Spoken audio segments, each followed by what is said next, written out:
Est-ce que ça vous arrive à l'occasion de sentir que vous êtes dans une impasse par rapport à la retouche d'une photo? Par exemple, vous êtes parti de la photo de gauche et avec les outils que vous maîtrisez dans Lightroom, teinte, saturation, luminance et tout ça, vous avez amené la résultante à ce que vous voyez à la droite. Et malgré vos efforts, malgré vos retouches, la photo semble toujours un peu inerte. On dirait que les couleurs n'ont pas de vie, on dirait que la matière n'est pas vivante. Ben, pour vous aider à passer à un autre niveau, il y a un outil vers lequel on ne se tourne pas suffisamment. C'est un outil qui est tellement puissant. Et là, aujourd'hui, en parlant de cet outil-là, on va parler de la science des couleurs. Alors, si j'active l'outil en question qui est juste ici, vous voyez maintenant le rendu au niveau de la photo et voici que notre photo est vraiment rendue à un autre niveau. Elle a pris vie. Voilà donc ce qu'on va découvrir aujourd'hui.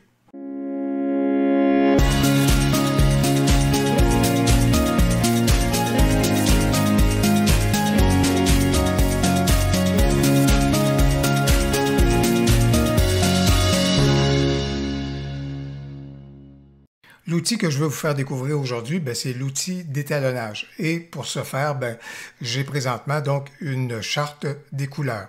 La première des choses qu'on remarque lorsqu'on ouvre l'outil d'étalonnage, c'est que ça fait référence à une version. Et là, ici, c'est pas du tout la version de votre Lightroom sur votre poste de travail. Ça fait référence, si vous voulez, à différentes générations de Lightroom. Alors, par exemple, juste à titre, puis je ne passerai pas trop de temps là-dessus, mais si vous regardez votre Lightroom aujourd'hui, et surtout si c'est indiqué à la version 5, alors le Lightroom contemporain a un curseur pour la texture, clarté, correction du voile, et vous voyez l'ordre des choses, haute lumière, ombre, blanc, noir, etc. Alors, voilà donc comment se présente votre Lightroom aujourd'hui. Or, si je me ramène à la première version de Lightroom et que je choisis première version, Lightroom vient de changer. Vous voyez même que la charte des couleurs a bougé. Pourquoi? Parce qu'il y a des outils qui ont complètement changé dans mon Lightroom. Mine de rien, si je reviens au réglage de base, regardez, je n'ai plus du tout les hautes lumières. Ça s'appelle ici, j'ai lumière d'appoint. Je pense que lumière d'appoint est devenue ombre. Récupération, je pense que récupération est devenue haute lumière. Ne cherchez pas les textures, vous voyez, c'est pas là. Ne cherchez pas la correction du voile, ce n'est pas là.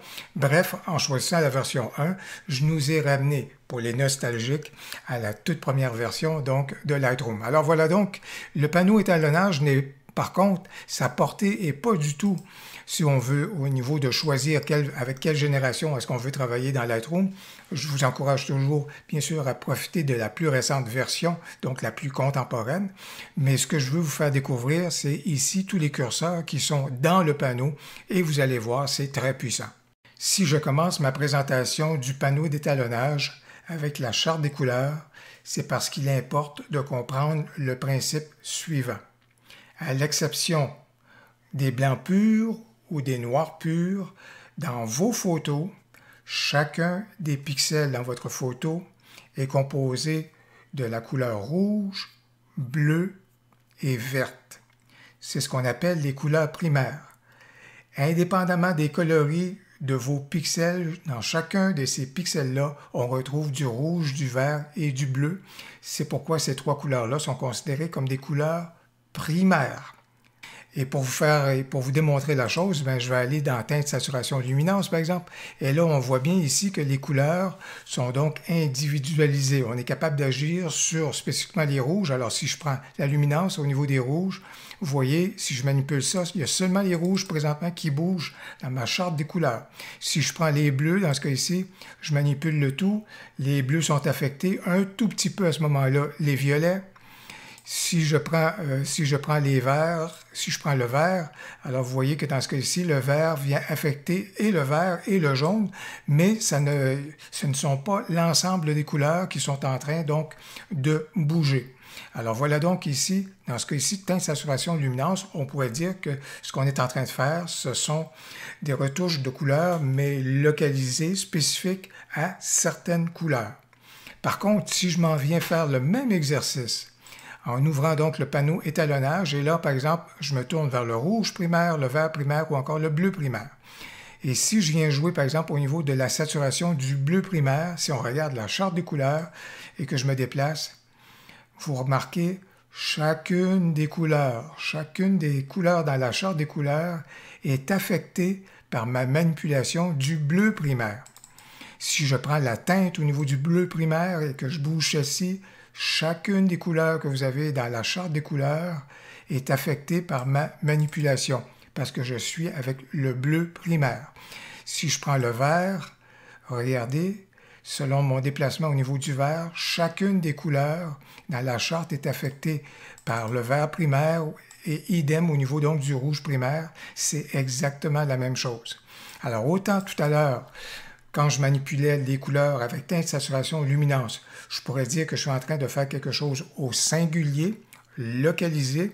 Par contre, lorsque je viens manipuler les couleurs au niveau de l'étalonnage, on pourrait dire que je suis en train de faire une retouche ou une manipulation globale des couleurs. Localisé pour teinte, saturation, luminance, globale avec l'étalonnage. Je me ramène donc à la photo que je vous ai présentée dans le préambule de la vidéo. Alors, j'ai apporté des retouches à ma photo.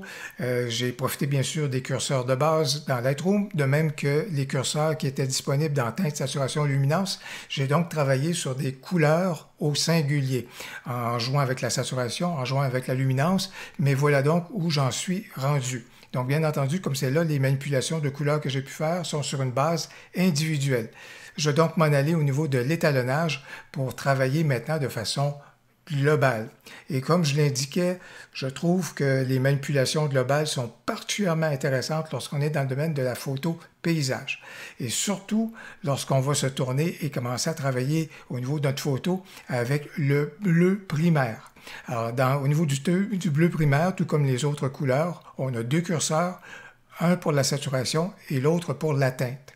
Et un bon point de départ, habituellement dans le domaine de la photo paysage, c'est de se tourner vers le bleu primaire et au niveau de la saturation. Alors, si je prends la saturation, que je l'amène à plus 100, vous voyez l'effet que ça a au niveau de ma photo et sur l'ensemble de ma photo et sur l'ensemble des coloris dans ma photo. Si je prends le curseur de la saturation, je l'amène à moins 100, vous voyez l'effet et l'impact que ça a sur l'ensemble donc de la photo. Alors là-dessus, à ce moment-là, j'ai bien aimé l'effet. Et habituellement, le bleu primaire est un très, très bon point de départ. C'est pourquoi je vais amener la saturation du bleu primaire de façon passablement élevée. Au niveau du vert primaire, plus 100, alors, vous voyez, ça donne vie à certains endroits dans ma photo. Si je l'amène au niveau moins 100, vous voyez également son impact. À ce moment-là, au niveau du vert primaire, je pense que je vais rajouter un peu de saturation, mais pas de façon aussi prononcée que pour le bleu primaire.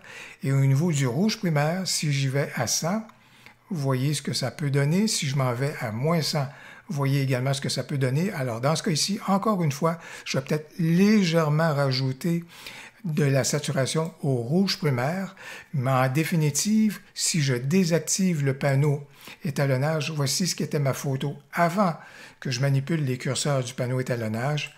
Et voici maintenant ma photo avec ce qu'a apporté à ce moment-là le panneau étalonnage.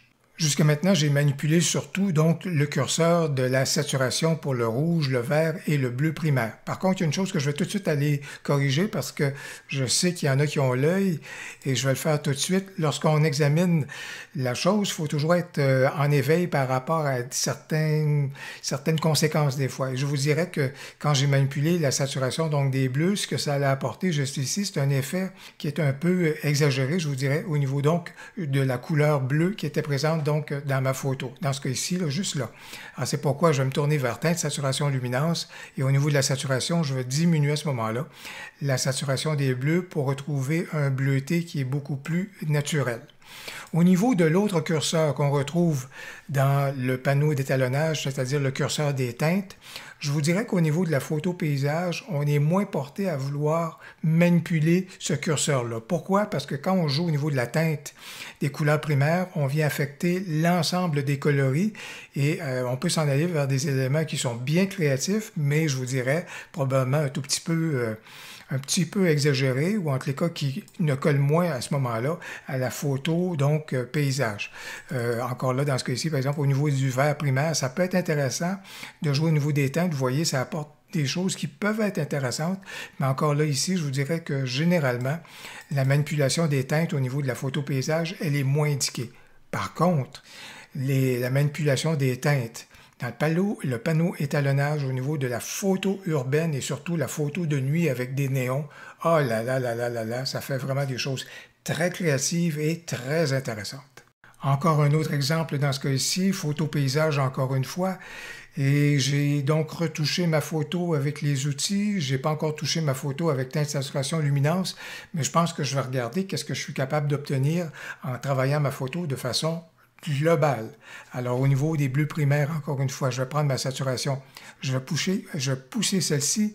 Et j'aime bien les verts que ça fait ressortir dans ma photo. J'aime bien cela en travaillant donc avec le bleu primaire et la saturation. Au niveau du vert primaire, au niveau de la saturation, si je pousse là, j'aime bien ce que ça apporte, mais encore là, un tout petit peu moins qu'au niveau du bleu primaire. Et au niveau du rouge primaire, je m'aperçois qu'il y a certains coloris qui prennent vie grâce au rouge primaire, donc c'est pourquoi je vais amener celui-ci à peu près jusque-là. Donc encore une fois, si je désactive le panneau d'étalonnage, voici ce qu'était ma photo avant ma dernière retouche, et voici ce qui est ma photo justement avec le panneau d'étalonnage. Et un dernier exemple pour vous montrer le potentiel créatif du panneau d'étalonnage. Alors, par exemple, lorsque j'ai une scène urbaine qui se prête et dont le sujet se prête à des manipulations créatives, alors, par exemple, je peux très bien aller dans cette direction-ci, c'est-à-dire désaturer de façon globale à ce moment-là ma photo en me servant donc de mes couleurs primaires et par la suite peut-être profiter des curseurs de teinte justement pour explorer certains rendus. Alors, ça peut aller dans cette direction-ci, tout comme aller dans cette direction-ci. Alors, vous voyez qu'on a des rendus qui sont assez différents. Et tiens, pourquoi ne pas aller à ce moment-là vers quelque chose qui va être assez particulier et qui va conférer donc des coloris un peu plus créatifs à ma scène. Vous voyez donc le potentiel qu'on a de manipuler les couleurs grâce aux couleurs primaires qu'on retrouve dans le panneau d'étalonnage, dis-je. Et vous voyez donc qu'on est en mesure d'opérer les retouches de façon global. J'espère que vous avez aimé cette vidéo qui vous a permis de découvrir le beau potentiel du panneau d'étalonnage dans Lightroom. Si vous avez aimé la vidéo, n'hésitez donc pas à cliquer sur j'aime et surtout, n'hésitez pas à commenter. J'ai bien hâte de vous lire. Au plaisir, à la prochaine.